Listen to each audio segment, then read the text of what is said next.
Okay, so I am with Contra Costa Community College District. So all of the colleges up there are in our district. I'm the Energy and Sustainability Manager there. And so my job is to reduce our energy consumption, reduce our costs, and implement various sustainability measures.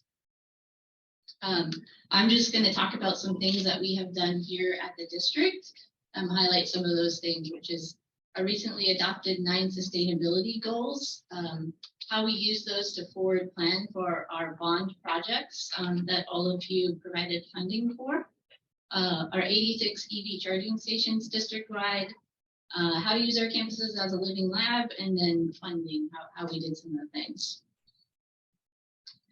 So here are our 9 goals. I'm not going to go into the details of all of them. I'm just going to say that these first 3 are really what we're talking about here today. These were adopted in November of last year by our board, and they're 2035 goals. They're in alignment with the State Chancellor's Office Board of Governors, this is a really long title, 2021 Climate Action and Sustainability Framework. As we met with all of our various sustainability committees at each of the campuses, we agreed to kind of categorize the different goals on what made sense to be district-led with campus input versus what was campus-focused. And so we have the different goals separated by that. So these first 3 here are the greenhouse gas, reduce it by 100% by 2035, renewable energy, decrease our energy usage per square foot, and get to a Z&E campus by 2035. And then green buildings are having all of our buildings get to LEED Gold or WELL equivalent and reduce our gas usage by 75%. So what are we doing with those goals? As I mentioned in the first slide, we forward planned with those goals. So they weren't adopted until last year, but they were in our plans kind of all along. We saw they were in alignment with state policies. And so we said, hey, like we should really start doing this in these bond funded buildings. Because as we all know, it's more expensive to go back and retrofit these to electric than to just go out in the beginning with it.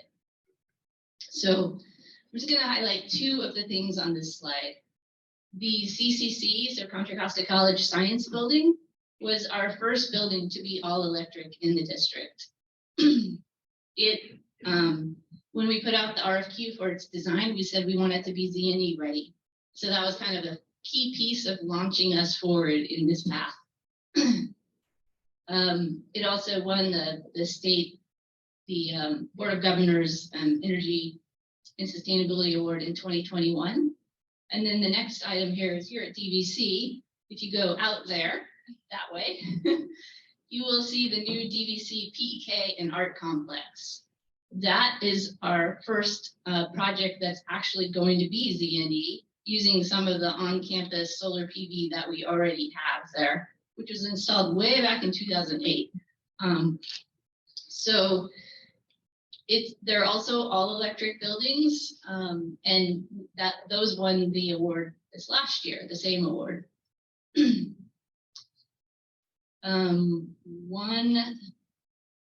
So now I'm going to just talk about the DVC one because we are here and it's the most recent one here, and it also involves an existing building.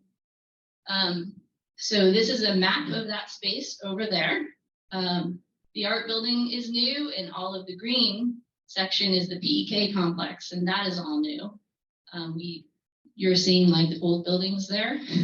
So we tore those down and now there's new buildings there. The blue kinesiology building, I think it's called something else now, but that is an existing building. And then that blue thing that says cup in the middle, that's also new, and it was part of this big project. So that cup is a central utility plant. It's all air source heat pumps, and it's providing the heating and the cooling to all of these buildings now, including this existing building here. That existing building, all of its heating and cooling systems were well past the end of their life, and we were kind of cobbling along with them, hoping for this cup to get built as quickly as possible. And our O&M teams were able to keep us running during that time. So super thankful for that. Anyway, now that CUP is serving this building as well. One thing I would note here is, like, as a learning sort of experience from implementing this and doing this, there is this Prospect SB case study that's kind of just launched out in the press recently, and it should be posted on the Prospect SB website soon, if not already. But it basically looks at some of the process that we move forward with on getting all of those electrified, and then some of the challenges that we faced with, you know, different technologies and contractors and everything. Okay, so here's our EV charging stations overlaid on top of our 4 CD locations, and then overlaid on top of the Cal and Bioscreen disadvantaged communities. So I'm tying all of that together here. So you can see that Contra Costa College on the left, DVC and Los Medanos all the way on the right are all surrounded by disadvantaged communities. LMC is actually inside of one. And then the district office has a bit of it as well. And then our 2 education centers in San Ramon and Brentwood are outside of those areas. But what was important with that is when we got the funding for putting all these EV stations in, we used the PG&E EV charge station, EV charge program back in 2017 or so, and applied for all of this. And then combine that with BACNED funding and 511 Contra Costa funding to implement all of this. But the PG&E program had extra money for disadvantaged communities. So the Los Medanos charging stations were fully funded through that program, like the infrastructure, the charging stations, all of that. So helping the communities with that. And then Campus as a Living Lab. Our department also grew. I have a colleague here who's helping me, Catherine Chen, and she actually implemented most of this up here.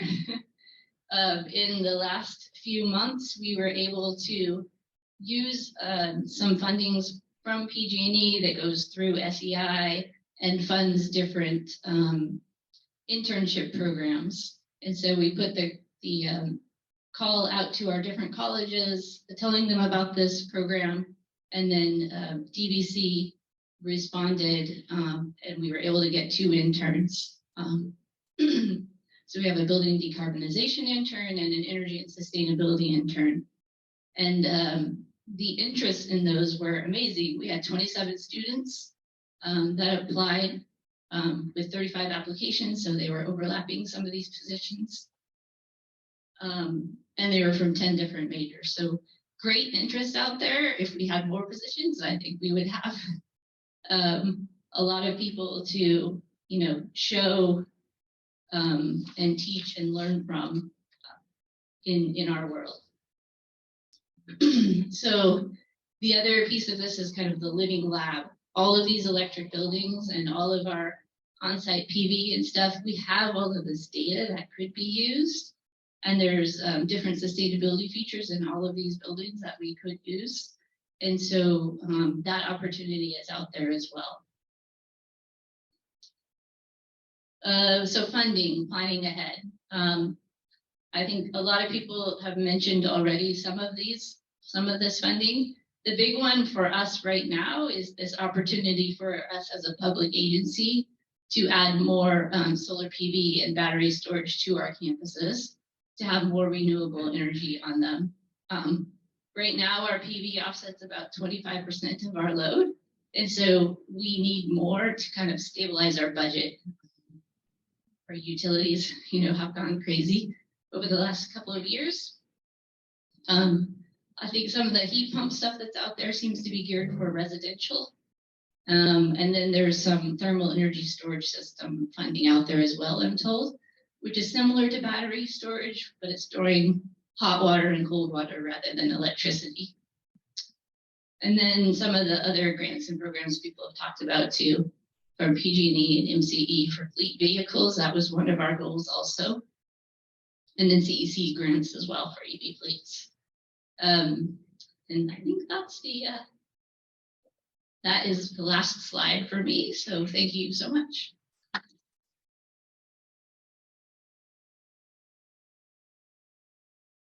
Thank you, Tracy. Thank all of our panelists for these presentations.